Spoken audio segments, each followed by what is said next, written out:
ত্রয়োদশ জাতীয় সংসদ নির্বাচনে ভোটের দিন ঠিক হয়েছে 12ই ফেব্রুয়ারি। সারা দেশে বইছে সেই ভোটের হাওয়া। এ নিয়ে কি ভাবছেন সাধারণ মানুষ থেকে শুরু করে আগামীর জনপ্রতিনিধিরা, সে কথা জানাতে ডিবিসি নিউজের ইলেকশন এক্সপ্রেস ছুটে যাচ্ছে সব সংসদীয় আসনে। এখন আছে সংসদীয় আসন 238 মৌলভীবাজার 4-এ। স্বাগত জানাচ্ছি সিএসআরএম নিবেদিত ডিবিসি ইলেকশন এক্সপ্রেসে। আমরা এখন রয়েছি মৌলভীবাজার 4 আসনে। শ্রীমঙ্গল এবং কমলগঞ্জ উপজেলা নিয়ে এই আসনটির অবস্থান। আমাদের সাথে রয়েছেন এনসিপি মনোনীত প্রার্থী প্রীতম দাস। আপনাকে স্বাগত জানাচ্ছি। প্রথমেই জানতে চাইব, আসলে আপনারা তো মাঠঘাট চষে বেড়াচ্ছেন, কেমন সাড়া পাচ্ছেন সাধারণ মানুষ কি চাইছে আপনাদের কাছে? 24-এর গণ অভ্যুত্থান পরবর্তী বাংলাদেশে খুব স্বাভাবিকভাবে চাইছে মানুষ একটা পরিবর্তন, একটা নতুন রাজনৈতিক ধারা তৈরি হোক। মানুষ আর আগের অবস্থায় ফিরে যেতে চায় না। সবার প্রত্যাশা বাংলাদেশ আবার নতুনভাবে সাজবে এবং বিগত দিনে যা হয়েছে এবং যে ফ্যাসিজমের উত্থান হয়েছে, এখানে মানুষ নতুন করে আর কোনো ফ্যাসিস্ট দেখতে চায় না। সেই জন্য মানুষের রাজনীতিতে একটা নতুন রাজনৈতিক বন্দোবস্তের প্রত্যাশা করছে। আমরা ব্যাপকভাবে সাড়া পাচ্ছি। এই আসনের যে অবস্থান আমরা দেখলাম যে বিভিন্ন ধরনের জাতিগোষ্ঠীর মানুষ রয়েছে, ক্ষুদ্র নৃতাত্ত্বিক জনগোষ্ঠী, চা শ্রমিক সম্প্রদায়ের বড় একটা অবস্থান। তাদেরও অনেক সুখ দুঃখের কথা আমাদেরকে তারা জানিয়েছেন। তো সামগ্রিক বিষয়ে আপনাদের কোর পরিকল্পনাটা কি, একদম যদি বলেন মোটা দাগে? আমি এনসিপির এখানের প্রার্থী হিসেবে, আপনারা অনেকেই জানেন যে আমি চা শ্রমিকদের যে আন্দোলন, সেই আন্দোলনে অংশগ্রহণ করতে গিয়ে বিগত ফ্যাসিস্ট সরকারের আমলে 131 দিন জেল খেটেছি, হামলার শিকার হয়েছি, নির্যাতনের শিকার হয়েছি।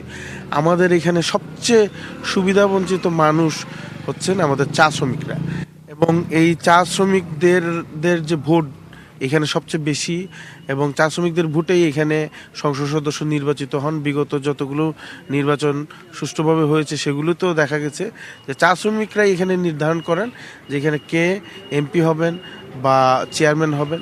কিন্তু সব সময়ই যারা নির্বাচিত হয়েছেন তাদেরকে উপেক্ষা করে আসছেন। আমরা আমাদের ইশতেহার বা দাবিনামায় সুনির্দিষ্টভাবে চা শ্রমিকদের যে চাওয়া, সেগুলোকে অ্যাড্রেস করে আমরা আমাদের নির্বাচনী প্রচারণা চালাবো। এছাড়াও সেক্ষেত্রে তো অনেক একটা জায়গা আপনারা আসুন, তো সেক্ষেত্রে তো অনেক আসলে অগোছালো ভাব রয়েছে, সে বিষয়ে কি প্ল্যান? আমাদের শ্রীমঙ্গল কমলগঞ্জ যে অঞ্চলটা, এখানে যে বহু জাতি, বহু ভাষা এবং বহু সংস্কৃতি, সেটা আমি মনে করি সেটা শুধু জাতীয় পর্যায়ে নয়, এটা আন্তর্জাতিকভাবেও তুলে ধরার বিষয় রয়েছে। আমরা এখানে যদি আমরা কমিউনিটি ট্যুরিজম বিল্ড আপ করি এবং আমাদের যদি ইকো ট্যুরিজম সহ আরও বিভিন্ন ক্ষেত্র বা এই দ্বারগুলা উন্মোচন করার সুযোগ আছে। এই দ্বারগুলো এতদিন ধরে উন্মোচিত হয় নাই। আমাদের এখানে বছরে অন্তত কয়েক শত উৎসব হয় বিভিন্ন সম্প্রদায়ের, মণিপুরি, খাসি, গারো।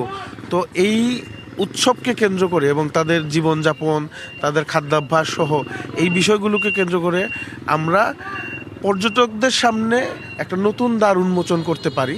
আমি যদি নির্বাচিত হই, আমি সেই কাজগুলো করার চেষ্টা করব। শেষে ছোট্ট করে একটি প্রশ্ন জানতে চাইব, আপনাদের রাজনৈতিক জোটের যে একটা সমীকরণ রয়েছে, এখনো জামায়াত ইসলামের প্রার্থী রয়েছেন, আপনিও রয়েছেন, তো সেক্ষেত্রে কি সিদ্ধান্ত আসতে পারে, বা সেক্ষেত্রে আপনাদের সিদ্ধান্তটা?